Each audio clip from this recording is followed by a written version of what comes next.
excited to be back with you. And it's been really challenging not to do the site visits because I don't really feel like I can fully understand what's going on in your schools without getting in there, but maybe next year. Anyhow, what I'd like to do today is to do two things. The first 10 or 15 minutes, I'd really like to talk about ways in which we as educators can actually make a difference and leverage the technologies that are out there. You all know that the two major targets for school to home are closing the digital divide and closing the achievement gap. And my suggestion to you is that there's something in between here, and that we're really talking about intentional, sound, research-based practices that can be leveraged through technology. And if you don't have a combination of both of those, you won't get the full impact and the full power of the technology for your students. So what I thought I might do is just bring out 7 teaching and learning levers that over the course of time we have actually gathered research about. So these are all research-based practices that you can use technology to leverage. And so what I'd like you to do is to think about, as I'm talking about each one of these 7, I'll give you time after we've kind of explored all 7 for you to talk at your tables about the ones that you think have the most power and opportunity for your students, and how you might actually bring that into the classroom, or maybe how you've already done it. So the first one is student agency and self-direction. And I talked a little bit about this last night. If we're going to have digital equity, we need to put these tools in the hands of children in ways to allow them to be very sophisticated about the use of technology, so they're in charge, so they can use these tools for the purposes for which they want to use them. It's really important that kids have agency and are self-directed, so they own their own learning, so they're agents in their own learning. And one of the reasons, and I think this could actually help with a lot of the socio-emotional challenges that you're having in your schools, that it shifts the motivation from an extrinsic reward where you're doing punishment or pulling grades or whatever, and that's the reason that they're learning. Instead, what we need to do is engage these students and say, you're in charge of your own learning, and here's the ways that you can actually do that. And it's a whole another 3 hours to understand what self-direction and student agency are, but it's really important. One of the reasons it is because we can get kids engaged. We do a lot of work in the area of overall engagement, cognitive, social, emotional, and behavioral. And one of the things we find is there are levels.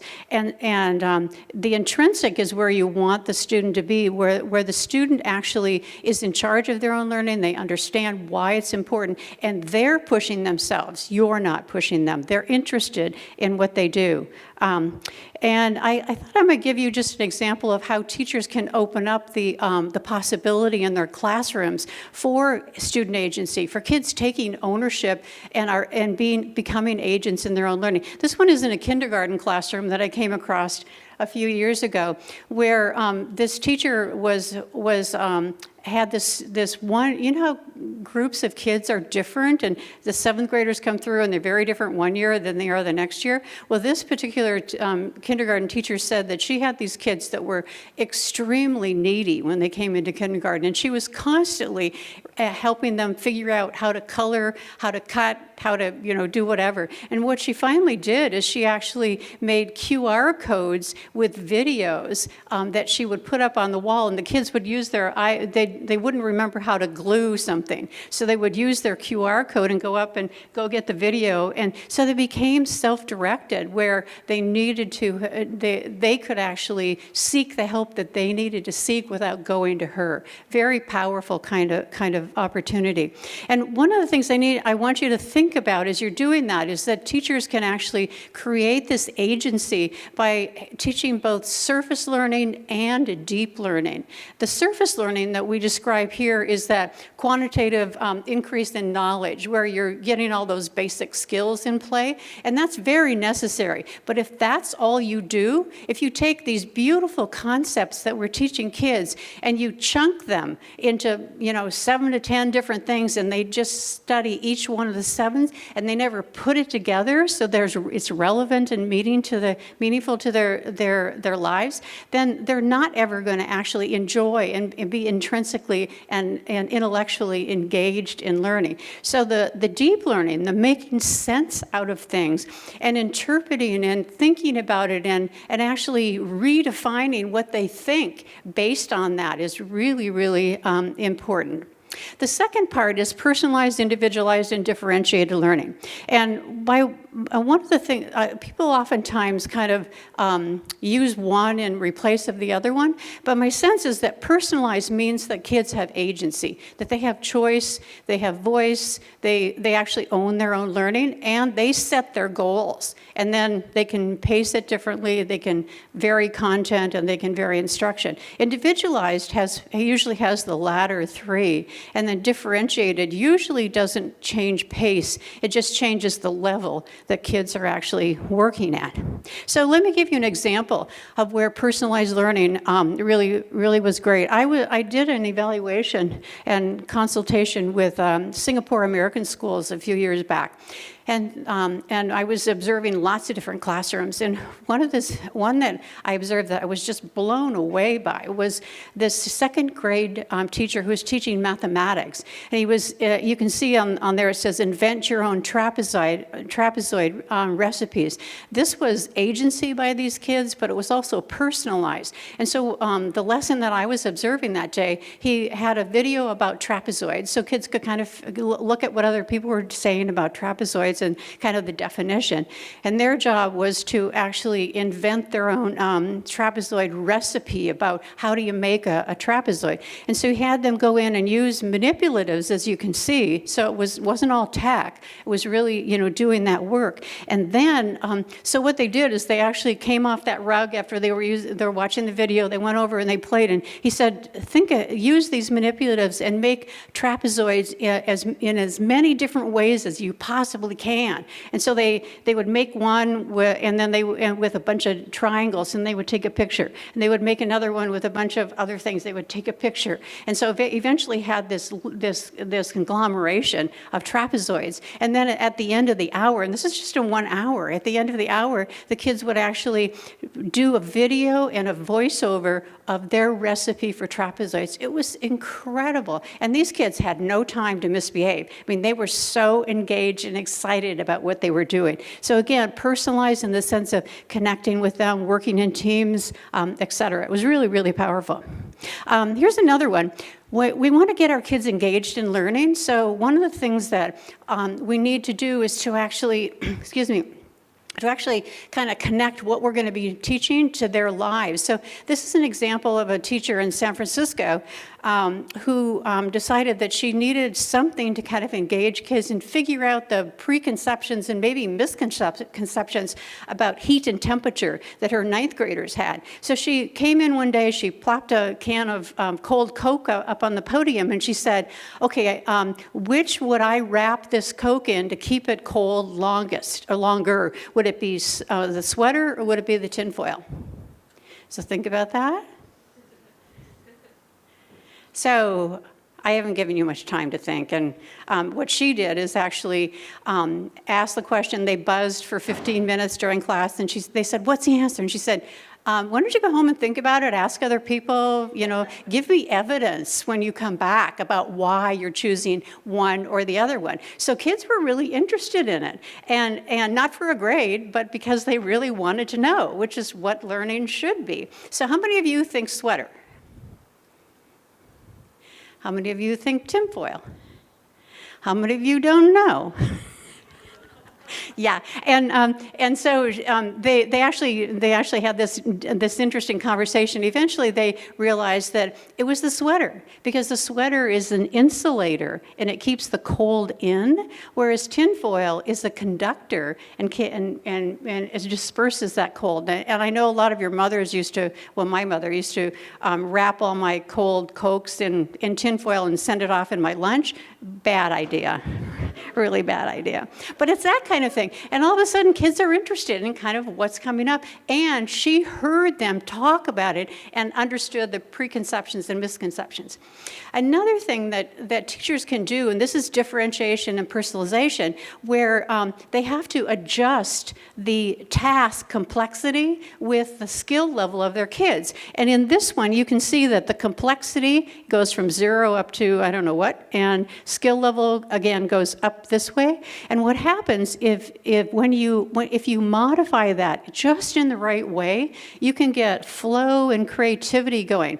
And by flow, I mean, have you ever learned something where you're into it and you're doing work and you look at your watch or your phone now and go, 2 hours have gone by and I had no idea. That's flow. And that's where we want our kids to be at least some of the time. And what happens is if the task level is too high for the skill level of the child, you get a lot of frustrated kids. And if the task level is actually too low for the skill level of your kids, then you get boredom. And that's why you have to differentiate and personalize so that you hit it just right. And if you hit it just right and then push the envelope a little bit with task, you get creativity. And so think about that when you're doing it. And it's one of the reasons the personalization is so important. Next one is collaboration. And I think all of you are aware that, the research says that collaboration, that kids who are collaborating outperform kids who are working individual, and those kids outperform kids who are working competitively. So collaboration is kind of the key for a lot of it. That's not always the case, but because in some cases you do need drill and work individually. So, and what is collaboration? Oftentimes people think push four desks together, have kids talk, and that's collaboration. That is so wrong. That is so not true. What you really need to do is have these 5 things together. They're working together and there's interdependence, and kids are really listening to each other and building on each other's idea. There's a shared workplace, so they feel safe and comfortable. They're building on each other's ideas. I said that. There's frequent communication, and they really they have one outcome. So there's like one Google Doc, and they're all contributing to it. It's not like everybody does, I do this part, you do this part, you do this part, and then we shove them together. That's not collaboration either. It's really where they kind of build on each other's ideas. Really powerful when it actually works. The fourth one is data-informed learning. And one of the interesting things is that we actually think that that teachers are using a lot of data to inform their practice. But what we find is that, and this was something that was published in Ed Week by researchers about 2 years ago, where they said about 80% of educators are actually reading data and trying to interpret data, and about 20% are actually using it to inform their practice. They read about it, they look at it, they make no changes. And so think about that, because you're wasting your time if you're not actually changing your practice by looking at the data. And this one is really important because of the feedback loops. And one of the things that the speaker said last night was that he hopes that we don't lose some of the lessons that we've learned through the pandemic. One of the big lessons that came out of school to home evaluation was when teachers are using Pear Deck, for example, or I've forgotten what the name of the other one is, where they actually could look and see all 25 of their kids or 30 of their kids. They could see their screens online, and they could go in and say, oh, this kid is way off track. I'm going to go send them a little note. They can do it confidentially so that no one else has to hear. And I'm hoping that even though they are back in the classroom, that they're still using that kind of technique and device. Because someone asked last night about tutoring. And the research shows that you can double the rate of learning if you use tutoring effectively. But tutoring isn't just, doing the same thing the teacher does and teaching at the kid. Tutoring is really sitting back and listening and asking the right questions and doing the right prompts and guiding kids in the right directions. And if we can do that well, and technology actually helps us to do it in real time, we can actually increase that learning. So think about that.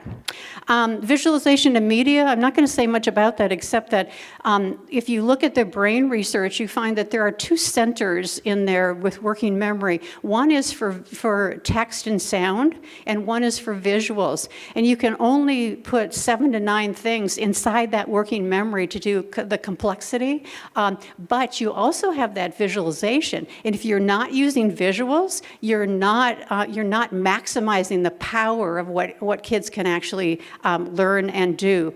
And there's it's interesting, literacy for text, there's a grammar and a syntax that we use. The same thing is true with visuals, that you have to learn how to use visuals. And some people destroy it, and their visuals are so confusing that you can't really understand them. So we need to start teaching visual literacy as well, both from the interpretation point of view as well as the production point of view for kids.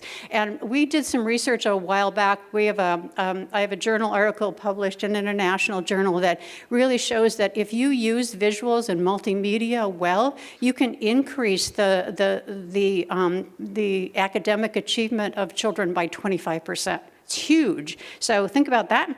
And then evidence-based reasoning. I was talking to that table right there about evidence-based reasoning last night. Yes, this is really important, and there's lots of ways there to actually have the processes go and play. It's usually best if a whole school says, "Oh, we're adopting is it CER?" Yeah, CER model, and then everybody uses it so that kids don't have to learn different processes in different places, but they understand how to do research-based practices and evidence-based practices that are credible, reliable, and comprehensive. This comes from the Pew Internet and Family Life, and it's a bit old. It's 2014. I don't think it's changed much, though. That less than 38% of students can use multiple sources, assess the quality and accuracy, and have the patience and determination to locate those things. So, and the last one is digital empowerment. This one is really close to my home because as I started out by saying, we need to empower kids to really do this. And they need to be prepared to work independently and innovatively to solve problems and collaborate and share their ideas. And last night we talked a little bit about all of those categories and some examples. So what I'd like to do now is to give you, one last thing. One of the things that we're hearing a lot about is that social emotional challenge that we see in schools today. And there is good research, it's kind of like Maslow's hierarchy. There is good research to show that when human beings really want 4 basic things. And so think about the culture of your classroom for this. They want to belong, they want to connect, they want to know that they're part of it and they're welcome. They want to be competent. They want to know that they can succeed, which is why that differentiation is so important. They want freedom of choice. They want to be able to have some control and to be agents in their own learning. And they want to have a bit of fun. And if you do that, you'll have a great one. So I'm going to stop for about 5 minutes. I want you to think about these 7 and which resonate with you and talk a little bit about how you might bring 1 or 2 of them into the classroom or your successes with already doing that. So 5 minutes and then we'll be back and have a couple of the tables report out. Okay. Could I have a volunteer table that wants to talk about which of these 7 levers resonated with them? Yes. We have a volunteer. I think it was somebody who volunteered somebody else, but that's good.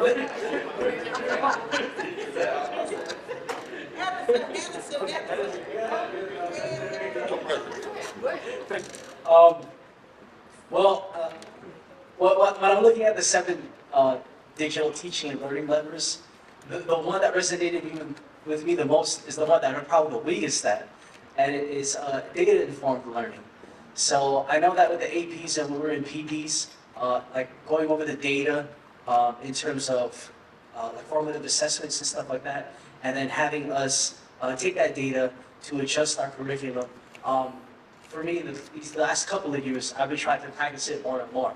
So not only is data-informed learning is super important, you actually have, numbers don't lie, there's hard evidence of the weaknesses, where you can improve to help you adjust the curriculum to meet the students' needs.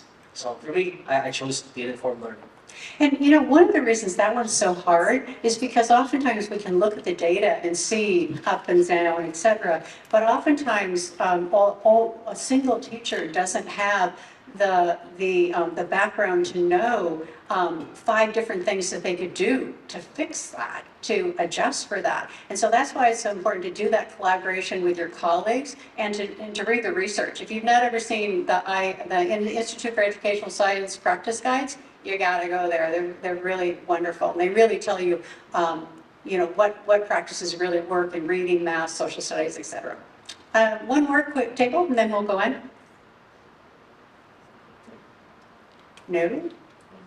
Okay, well, let's go on. I mentioned these last night, and what Augustine is going to do is actually take a look at, we talked about Sutter Middle School, James Madison, Westbrook, Why Not, and Robert Louis Stevenson, as well as Crozier and Markham, about what one of the things that their teachers are saying they're doing in their classrooms. So, Augustine, do you want to call on the schools who are here to maybe just make some comments about them? Well, I know we have the Madison team.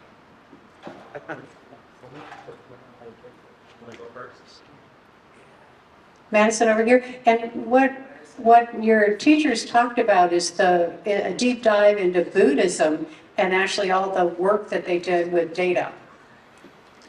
So it's looking at the Buddhist temples and how the students were just able to really start to explore, and they worked collaboratively to understand like what is going on there, how it influences, and they were able to like generate their own questions, and they, doing research based on their own questions and being able to then present it to their peers about what was going on. So they created a peer teaching opportunity also.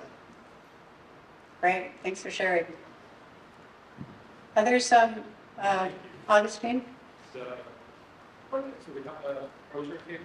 So The Crozier example was colonial development with collaboration and managing time.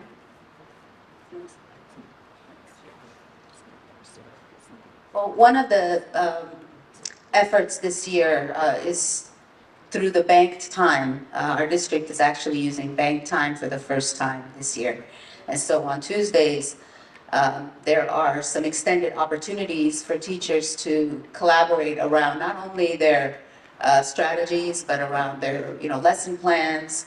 And one of the ideas that came through, at least for some of the teachers on the staff, is that if they can collaborate around a particular project or concept, that it would not only benefit the students, but it would also increase the learning.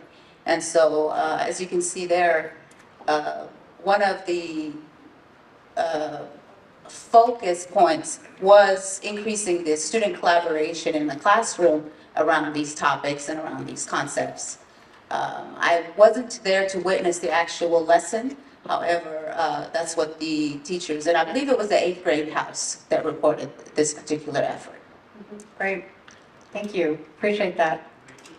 So let's talk about the actual research and look at the data a little bit. It's not as probably as interesting to you because it's aggregate data, but if you remember, we do actually have, in case you're interested at all, we do actually have, if I can get out here. Oh, well, doesn't want to do it. Anyhow, we do actually have a Google Data Studio up that you can actually look at your own data individually. And so what we do with School to Home is we look at implementation fidelity, with what intensity and purpose and intentionality are you actually looking at these 10 core components. We look at what we just described, the integration into the classrooms. How are you using it? What's going on? What's the culture look like? And the digital adoption in terms of home and how parents are involved with the learning. And then we finally look at the impact. So we're going to look at all three of those real quickly. Just the sources of data, 5,000 kids, 1,700 parents, and 474 teachers. And for principal reflections, we had 14. And then we use all sorts of data from the state as well. So our first research question is, to what extent are the participating schools implementing these core components? And we do have aggregates plus individual scores for each of you that'll be in the report. I actually called out, you can see that every one of these core components is actually in the top third, except for coaching and mentoring. And one of the things that we found as we were talking with the School to Home staff and with you all, is that a lot of times you don't have a coach in particular, but you do figure out how to do that collegial interaction and collaboration and the help of the leads to actually make that happen. And so we took a look at whether or not those who actually implemented with fidelity and intensity and intentionality actually did better in math and science. And what we found is there actually was a strong correlation between those who did really well with the 10 core components and the math scores. So the better you did with the fidelity of the 10 core components, the higher your math scores were. Now this is correlational, it's not causal, so just kind of, you have to know that. But it was really interesting, a 0.72 correlation coefficient, so it's between 0 and 1, it's pretty high. And then a moderate one with ELA. I think this is huge because a lot of you have been at School to Home for a while now. And these are data that suggest that there's a strong and moderate correlation with your academic achievement, which is really great. We also did reports, and I talked to you about those. I can show those to you if you want. We talked last night about the difference between 2018-19 and 2021-22. The devices for every child, more schools are letting those kids take those devices home, obviously, and the ISPs. We also talked about this. The kids are saying, I have access. They do. Sometimes it's not the best access, but they do have access. And the kids are also, we ask a lot of questions of children. How much time are they really working at home? And you can see that over 50% here, 52% say that they actually use their digital device for learning at home. And on a daily basis, and about 25% on a weekly. Are they more engaged with learning when using the technology? Most of them say yes, they agree, about 2/3 of them. And this is interesting, the subject where the technology is most engaging, and you can see that it's really spread out among these content areas, but ELA, science, and math come in 1, 2, 3. We also ask a little bit about professional development. We asked about the type. Is it district? Is it provided? Is it school to home provided? Is it school provided? Do you choose your own? And what teachers said to us is that 80% said they did have some access to technology, professional development and integration, and they rated the professional learning that they chose as the most useful. And that makes sense. It's personalized, right? The frequency, we also looked at coaching. We asked people, do you have access to someone whom you could go to for assistance in coaching? And of those people who said yes, we then asked them, how often do you get that coaching? And you can see that daily and weekly, which are the blue and turquoise, about less than a quarter. But monthly, a little more, about 1/3, and a few times a year and never. So you've got 1/3 of your teachers who are really not getting much coaching at all. And that's really an area that you might want to take a look at. And lastly, one of the findings, and Elaine actually wrote this section, and one of the findings that she found was that parent engagement continues to be challenging. So one of the things I'd like you to do right now is go to this Padlet, and I'd like you to think about using technology strategically to engage parents. How can you do that? One that I put up there is schools should continue to use virtual Zoom calls to meet with parents because it's convenient. Are there other ways, or you want to support that or comment on that? So I'm suggesting that you get into pairs, 2 or 3s, and have one person running the Padlet. And I'll give you about maybe 3 to 4 minutes and talk about how you can use technology to strategically engage parents, because one of your ideas may really resonate with somebody else who's reading this. So about 3 minutes, and then we'll come back. So into pairs or triples, and one person can run it, or you can do it on your own. You've got some great ideas, offering multiple language translations. Wow. You know, technology is so useful for that. Taking virtual classes, accessing platforms, surveying families so you know what they want and what they need. Hybrid learnings, meetings, etc. So you certainly can come back and get some examples of this. Let me go back to the evaluation. Oh, updated information, you bet. Okay. So let's get into the next area, which is we've been talking about all morning, really, the integration into classrooms and culture. And our question is, are you using technology to integrate it into the fabric of the school? Are you actively engaging kids, involving parents as partners and shifting the culture? And we talked about this last night, so I'm not going to elaborate on it. But all these various uses of technology, notice that the orange one is smaller than the red one. In every case, consume, experience, design, produce, and the only one that went backwards is communication. And I think that's because when kids came back into the brick and mortar, teachers felt like they had lost a lot of the social skills, and they really needed to focus on that face-to-face interaction, which makes a lot of sense. We ask, and I think you should actually go to your reports to see individually what it's saying, but we ask students, are you using technology to complete writing assignments, doing research, work collaboratively, a lot of the things that I showed you earlier today? And kids are saying, yeah, look at this. 2/3 of the kids are actually doing it daily or weekly, or in some cases, not so much.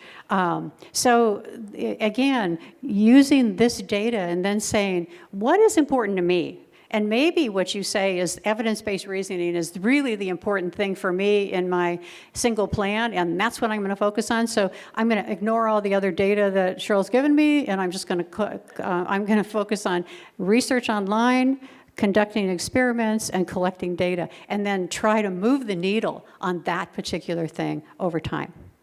We also ask about content areas where students are learning most about digital citizenship. You can see that English language arts is high on the list. And a real good conversation inside your staff meeting might be, what types of lesson design offer teachable moments for digital citizenship? So instead of saying, okay, we're going to stop and we're going to talk about digital citizenship, instead, you design lessons every day that have some aspect of digital citizenship in them, and point those out to students. And by the way, that is a really important piece of information, that when we oftentimes do things to kids and organize things in certain ways, but they never know why.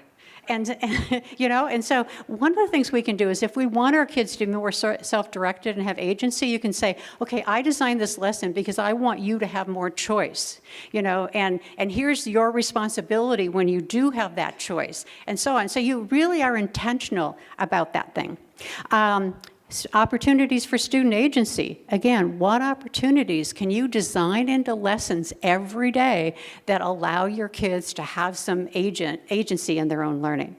And these are great questions for staff meetings. Cyber issues. We did a lot of data collection on cyber issues. I brought up two of them, distracted students and cyberbullying. And you can see the orange and the yellow are actually serious to moderate challenges. The serious one is the orange one. You can see that teachers really think that kids are very distracted by the technology. So what can you do about it? Don't just let that slide. If that's really a problem, think about how you might do it. And the same thing with the cyberbullying, of course. A lot of areas with that, and I talked about that. The third area is in the area of home access. So we asked the question, to what extent have parents increased their use of broadband at home to support learning, model good digital citizenship, and improve their lives? And just a few highlights. Home access. We asked parents, do you have a digital device other than a phone? And you can see that nearly a third of them said no. So that's an interesting issue. Then we also asked how they connected, and you can see that 3 years ago this would not be the case, but right now it's Wi-Fi. Is that now the quality of that Wi-Fi is up for discussion, and the cost of it is also up for discussion. But the ACP should certainly help with that. Parents' perspectives. We asked about culture. Is my student on track? A lot of parents think so. And does my school value the parents' opinion? So kind of a climate question. And finally, are parents checking grades? And of those parents who responded, and of course a lot of that is self-selection, that the parents who are involved actually are filling out your surveys. But of those people, look, 50% of them are in that blue turquoise area of daily and weekly. They actually do that. The fourth one is really about academic achievement. And it says, to what extent have students achieved higher outcomes in math and English language arts? And we also do, we check reclassification as well. So one of the things we did this year was to look at the percentage of students who were reclassified from EL into FEP. And what we found, we compared partner schools, the 22 in school to home, the statewide, and then a state comparison group that was matched carefully to the characteristics of the partner school. And you can see the counts. You can see, this is impressive, that the average number of student who was reclassified in partner schools and also in the state comparison group was 15, whereas statewide it was only 8. That's huge. That's a huge difference. And the percentages also tell a story, that 9.3% of the kids who were ELs the previous year were actually reclassified, whereas only 6.9% and 7% of the two comparison groups. So school to home did well on that one. We also looked at ELA. And let me just kind of unpack this for you. This chart shows the blue is the proficiency in ELA in 2018-19, 30.7, and and 40, and in the statewide 49.8. So you can see that there's quite a gap between the average proficiency of students and the proficiency in this. But you have to remember that you're dealing with a very disadvantaged, underserved population. And so one of the things we look at is growth. And if you can see, we charted the growth and found that in the partner schools, you had a decrease of proficiency of less than 1%. Yay, you. I mean, that's good.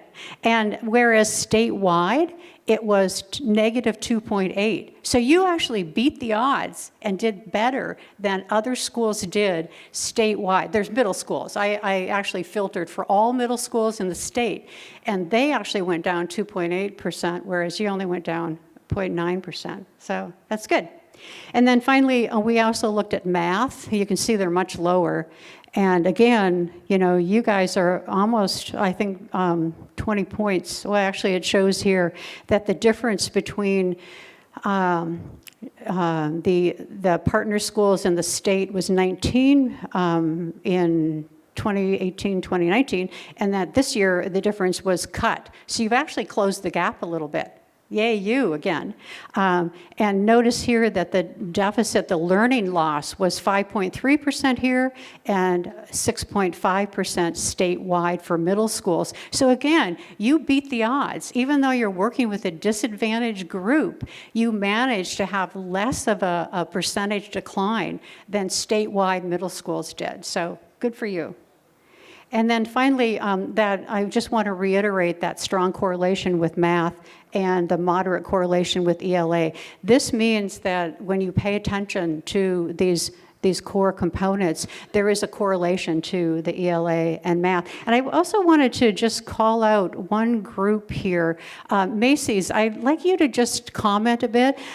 You're the only, in 2018-19, you were one of the few schools that actually exceeded the state average in ELA. And even though you didn't do that this year, your decline was less than a lot of. So can you tell us a little bit about what you do, and especially how technology works with that, with your ELA programs? Yes. So one of the things that we made, ELA is not just the ELA department's responsibility, but rather we tie it into our social science. And so social science, when the interim assessments are administered by the district, our social science teachers grade them along with the English department. So writing is not something that is just done in the English, and the same thing with the reading. So we use Newzilla. That's a very common license that the district has. And the idea is that the assignments are tied into whatever units the English department is using. So if an English class or course is studying something on a classic from Europe, then in the world history class, we would want to tie it back to that piece of literature. So it goes hand in hand. So our students don't feel like in English, I'm going to learn one thing, and in history, I'm going to learn another. So a lot of the credit goes to the work that the departments have been doing. So part of it is they do plan. And for my colleagues in LA Unified, typically Tuesdays are the day that there's professional development meetings. I have middle school and high school. So we wrote a waiver where every Monday we let our students go home 45 minutes earlier, so that then every Monday the teachers plan. Because if you only do the days that the district allows for, it is never enough time, and with sub-coverage, it's not possible. So ultimately, the key here is the work that English is doing with the social science. This year, we've added the science, because as you see the science, the writing that is required of students in the state exam requires more than just the experiment, but the explanation of it, which goes hand in hand with the writing that we ask our students to do daily. Right. Well, it's impressive that you've actually set that target and then aligned those departments to meet that target collaboratively. That's extremely impressive. That systemic intentionality really does pay off. So thank you for sharing. I'd also like to talk about the last RQ, and then I'll get off the stage because I know I'm out of time. And that is policy and practice. One of the things that Elaine actually did is she looked at LCAPs and compared those a bit to 2018-19. And what we're finding is that because of the pandemic and because technology has been more integral to learning, in 2018-19, we see a lot of the LCAPs, the only mention of technology was assessment. That was it. That's where they were at. Whereas now the LCAPs are all about using the technology for learning and getting broadband into homes, et cetera. So that was really impressive. And the last one, we're not going to do this because we're out of time, but that affordable connectivity plan is so important. And I'd like you to think about throughout the time that we're here, where there's so many these community organizations and nonprofits who are here who are helping you. It's going to be their day job to actually get your parents connected. Wow, instead of trying to do it on a watch where you've got a lot of other responsibilities. So make sure you talk with them about how you can best connect and engage your families so that you're all working on the behalf of those families. So it's really great, Sunny, that you've actually brought the two groups together. And I hope that there's a lot of talking going on.